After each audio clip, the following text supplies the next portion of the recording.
Tekereza uyu munsi waje mu kazi, AI ikagufasha kwandika raporo mu minota 5 gusa. Ikagufasha gusubiriza abaturage ibibazo baje bakugana. Ikakugabanyiriza stress. Ese ibyo ni inzozi? Oya, ni impinduka zatangiye uyu munsi mu Rwanda.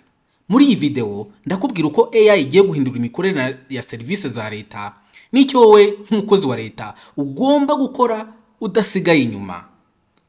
Nk'umukozi wa leta hari akazi twese tuzi: kwandika raporo, kuzuza fomu, gusubiramo ama-email, gukora copy and paste bya buri munsi. Aka ni akazi abakozi ba leta bakora buri munsi.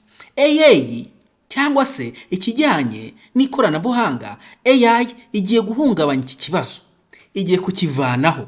Uyu munsi AI ishobora kugufasha kwandika raporo ishingiye ku makuru yihaye, gutunganya inyandiko zawe, gusubiza email zisanzwe z'abaturage, kandi wowe wicariye aho nta ruhare wabigizemo, ahubwo uri gukontorora yuko AI iri gukora neza. Ikibazo gikomeye muri serivisi za leta ni ubukererwe. Umuturage agerageza kuza ariko ugasanga ari gutonda umurongo muremure, abantu bakarambirwa, bakinubira serivisi bahabwa. AI iraje kubihindura binyuze muri chatbot zisubiza abaturage amasaha 28. Iyi chatbot akaba ari system ya AI ku buryo umuturage aza akavuga ikibazo cye, hanyuma AI ikacyanaliza ikabasha kuba yaha umuturage igisubizo. System zibwira umuturage aho dosiye yigeze, kubera yuko izi chatbot akenshi umuturage bayashyizemo system agasigana nimero ya telefone. Icyo gihe rero chatbot imwohereza ubutumwa bugufi imubwira aho services ze cyangwa se aho ikibazo cye kigeze gikemurwa. Ibi bivuze iki rero? Umuturage arishima n'umukozi wa leta agakomeza gukorera mu mwuka mwiza, kubera yuko nta stress ndetse nta n'ibindi biri kumuvuna mu mutwe. Abayobozi bafata ibyemezo bikomeye buri munsi, ariko rimwe na rimwe ibyemezo bifatwa nk'ibidahari, kubera yuko cyangwa se bigafatwa nk'ibidahagije, bigafatwa nabi kubera yuko amakuru ahari adahagije. AI ishobora gusesengura imibare myinshi mu kanya gato, ikerekana aho ikibazo kiri, aho kizagera, ibyemezo bishingiye ku makuru, ndetse nta nubwo bigomba no kuba ibyemezo bishingiye ku marangamutima, ahubwo ni ibyemezo bishingiye ku makuru gusa. Mu burezi, mu buzima, mu miyoborere, AI izafasha leta gufata ibyemezo bifite ireme. Uyu munsi umukozi uzi gukoresha AI ategura neza presentation ku buryo umuntu wese wayiha abasha kuyisoma no kuyiyumvisha, ndetse akumva yuko iteguranye ubuhanga bw'akataraboneka.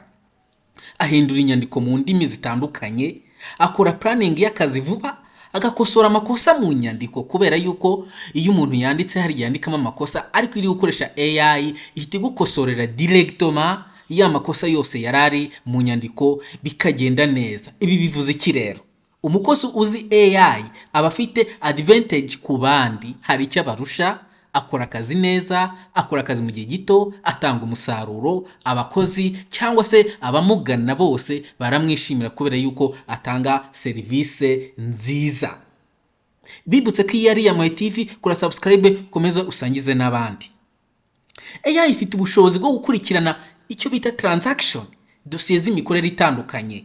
Hamwe hari aho bosi wawe akubaza ati se waje mu kazi, undi akamubwira ati naje ariko hari ahantu naringiye.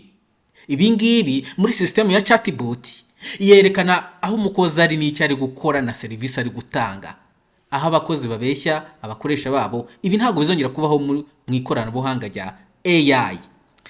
AI ishobora kwerekana aho dosiye yatinze bidasobanutse. Cyagiye umuturage yohereje dosiye cyangwa se yaje kubaza ikibazo kumwe ati uzagaruka mu minsi 2. Ahanga AI idufasha gusobanukirwa ahantu hari ikibazo bishobora gutuma na dosiye idindira ntibashe kuba yarangira. Ishobora kwerekana aho amafaranga atari kugenda neza mu bigo by'imari, aho biri gupfira hose, kugabanya basi z'abantu, urujya n'uruza rw'abantu ku biro bitandukanye. Ibi kandi leta iri gushyira imbaraga muri AI kugira ngo byibuza akazi kajye gakorerwa online, umuturage asubirizwe mu rugo atiriwe asiragira agenda. Twavuga neza ko AI ari ijisho rya kabiri rizira uburyarya, kubera yuko AI yo ishingira ku makuru nyayo umuntu aba yihaye, ishingira ku makuru nyayo umuturage ayihaye, ishingira ku makuru nyayo nyiri kuyikoresha ari kuyikoresha. Ibi bivuze yuko rero AI ntabwo ize gukuraho akazi k'abantu, ahubwo AI ije gufasha abantu kwihutisha akazi no kukanoza buri munsi mu gihe gito. mu gihe kiri imbere amahugurwa ntazaba ari ngombwa yuko abantu bajya muri sare ngo bicare ngo barimo kwiga ngo bari gukora amanama.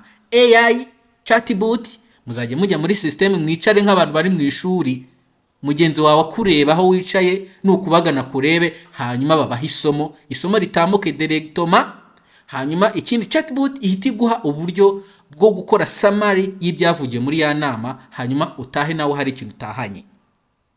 Uzi gukoresha AI azahora yiteguye amahirwe mashya, kubera yuko AI iri kugenda na tekinoloji. Umukozi wese uzaba uzi AI, umuntu wese uzaba uzi gukoresha AI azaba yiteze amakuru mashya ndetse n'akazi gashya mu gihe gito gitunguranye, kubera yuko AI ni umurabyo nako kanya.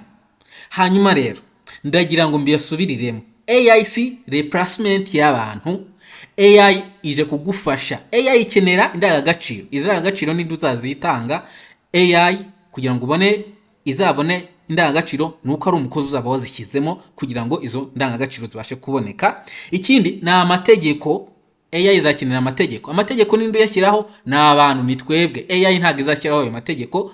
Bivuze yuko rero umukozi azakomeza kugendera ku mategeko, ariko amategeko yashyizweho n'abantu, twebwe. Ikindi AI si ubwenge bw'umuntu, kubera yuko AI ubwenge ifite nubwo abantu bayiha, ni programme bazishyiriramo kugira ngo ibashe kwanaliza. Ntago rero bivuze ko AI ifite ubwenge bw'umuntu. Hari abavuga ngo AI ifite ubwenge burusha bw'umuntu. Oya, ahubwo AI ni amakuru yose aba yarakusanijwe y'ibintu bigiri hanze byose bigashyirwa muri system, hanyuma yo wayibaza igahita ikurura byandi muri system.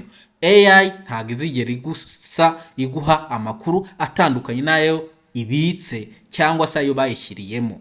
Niyo mpamvu rero iyo uyibajije abakoresha ChatGPT murabizi, iyo uyibajije iramanza igakurura, ahandi iyo ibibuze ikubwira ko yabibuze, kubera yuko ntago biri muri ya system. Ariko kandi umukozi utazi AI niwe ushobora gusigara inyuma, kubera yuko bazamubwira ngo ukora raporo, agende akore raporo amasaha 5 mu gihe yagakwiye kuyikora iminota 5 agahita aha boss we raporo. Ikindi bazamubwira gukemura ikibazo, agenda gikemure amasaha iminsi 2 ishira atarakemura ikibazo, kandi ikibazo cyagakwiye kuba cyakemukwa mu munota 1 cyangwa se mu minota 5. Icyo gihe rero bizagaragara yuko umukozi atari gutanga umusaruro, bazahita bamwirukana. Kumenya AI, kumenya ibigendanye na AI nibyo byiza, no kumenya no kugendana n'igihe. Nk'umukozi wa leta wibaza iki kibazo, uzahitamo gukoresha AI cyangwa se uzahitamo gukomeza gukoresha uburyo busanzwe? Niba iyi video igufashije, kanda like, wisangize mugenzi wawe mukorana, kora subscribe kuri channel kugira ngo twige AI mu buryo bworoshye. Murakoze cyane.